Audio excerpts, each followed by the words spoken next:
Ya kubalandeli bakwaMhlaba nakuyinyanga ezisakhula ezilandela ekhondweni lethu makuhlukana ubusuku kufanele kube nesikhathi sokuzokhulumisa imithi, ukhulumisa indumba, phahlela imithi oyinika abantu ukuze imithi abantu basebenzele.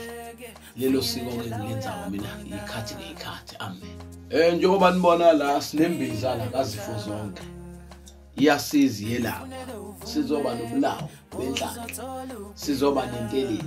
Namhlanje na ke sethula le imali le inhlanhla yemali. Nemithi umuyifuna ufuna ube no500 rand uze kuthini sikunikeza. Njengoba nibona la sinembiza la kaZifo zonke.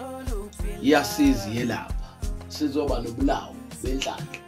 Sizoba nentelezi.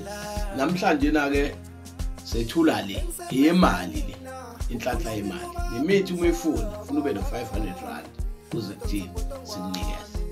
Uma uyithengela imithi nje yokuyihlambulula noma yokugeza igazi, ufuna izinto zakho zihambe kahle, ufuna uthenge le mithi, kodwa la ekhaya siyakuhlola. Le mithi isebenza kahle kakhulu uma uqale wahlolwa wasuya cleanse, wasuswa wonke amathunzi nezinkinga, waqinisa izinto zasemsamo bese uyasebenza.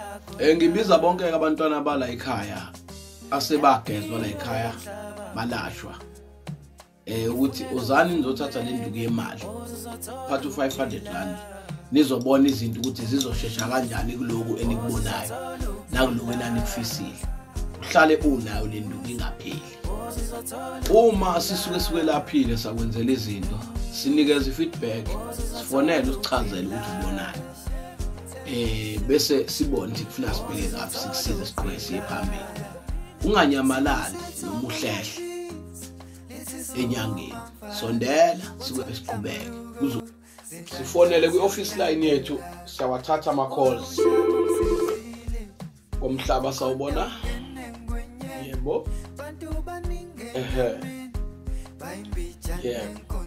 Sivula ngo9 ekseni Monday to Saturday, sivale ngo6 ntambama. Siyabonga. La ekhaya kwaMhlaba manginganichazela ke asiyenzi umlingo. Siye lapha ngemithi yesintu. Usebenzise uthembele ethongo lakho nethongo esikucelele kulona la ekhaya. Asenzi umlingo. Ungafuni ofast lane bezinto ezimlingo ngoba ziyalimaza. Siyabonga.